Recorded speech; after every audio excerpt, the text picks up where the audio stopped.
만드는 게 우리 일인 줄 압니까? 보여줘야죠. 법이란 게 얼마나 무서운지. 가르쳐야죠. 사람을 해하면 어떤 대가가 따르는지. 소년 범죄라는 다소 무거운 소재를 다룬 넷플릭스 드라마 소년 심판이 지난 25일 총 10부작으로 공개되었습니다. 소년 심판은 우배석 판사 심은석, 좌배석 판사 차태주, 그리고 부장판사 강원준과 나근희 4명의 판사가 다른 시각으로 소년범을 바라보는 과정을 균형 있게 담고 있습니다. 작품에 출연한 배우 김혜수는 그동안 소년범죄에 관심이 있다고 생각했는데 그조차 얼마나 편협한 것이었는지 알게 됐다.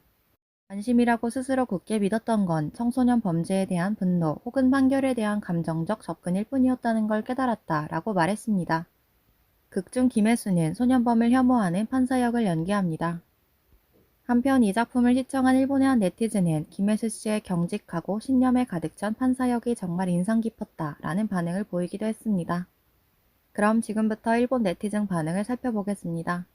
김혜수 씨, 이성민 씨, 김무열 씨, 배우들 중에 배우들이 모두 모여 다루는 주제는 소년법이라서 무겁지만 눈을 뗄 수 없을 만큼 재미있고 마음에 와닿습니다. 그리고 총 분량이 짧아서 금방 완주할 수 있을 것 같아요. 상당히 무거운 내용을 다룬 드라마지만 볼거리와 사회적인 메시지 모두 충분하고 확실히 재미있습니다. 여하튼 첫 번째 에피소드가 아이를 죽이는 사건부터 시작돼 계속 죄와 책임을 그려나가고 피해자와 가해자의 부모도 그려지므로 다층적이었습니다. 한국의 소년법은 일본 것과 비슷하지만 운용은 많이 다른 것 같습니다. 드라마에서도 소년부로 소년범죄를 전문적으로 다루는 부서로 그려졌습니다. 판사와 피의자의 대면 심의가 진행되기 때문에 법정 장면도 볼만합니다. 에피소드 2화, 총 10화라서 구성은 단순했지만 살인, 성범죄, 갱생 문제, 가정폭력, 입시경쟁 등 사회에서 임팩트 있는 주제를 잘 다루고 있었습니다. 오히려 서스펜스나 쇼크 묘사 등에 할애하여 공들인 전개가 아닌 소년 범죄에 석연치 않은 면을 보여주면서 범죄의 구조를 풀어나가는 휴먼 드라마로 만든 시도였다고 생각합니다. 소년법에 따라다니는 미숙하면 죄를 피할 수 있는 것인가 책임 능력이란 이라는 것과 가정 환경이나 재범, 재판받지 않는 것으로 법률을 얕잡아본 범죄의 상태화 등도 포함시키고 있었습니다. 마지막 에피소드는 화제가 되었던 엠번방 사건을 모티브로 한 것 같습니다. 김혜수는 경직하고 신념이 강한 판사, 김무열은 마음씨 좋게 갱생을 주시하는 판사로 가혹한 배경을 갖고 있으면서 생각이 다른 법조인들의 연기 대비가 탁월합니다. 이성민과 유재명은 얼마 전 일본에서 개봉했었던 비리 형사 영화에서 함께 연기하는 모습을 보았던 터라 더욱 반갑네요. 한국 드라마는 정말 재밌어요. 전편 시청 완료. 정말 눈 깜짝할 사이에 끝나버렸네요.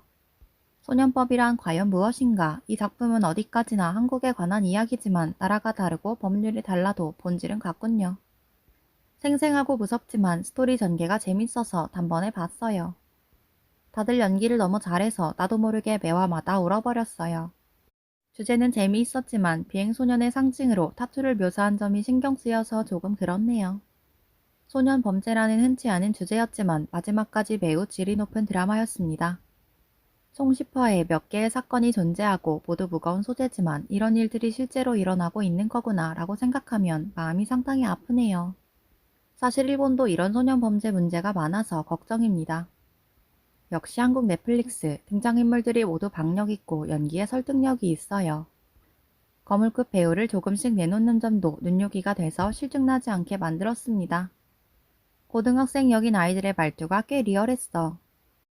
한국어의 욕설을 평소에 사용하고 있는 것처럼 보이게 하는 것도 아마 상당한 연습이 필요하지 않을까 생각합니다.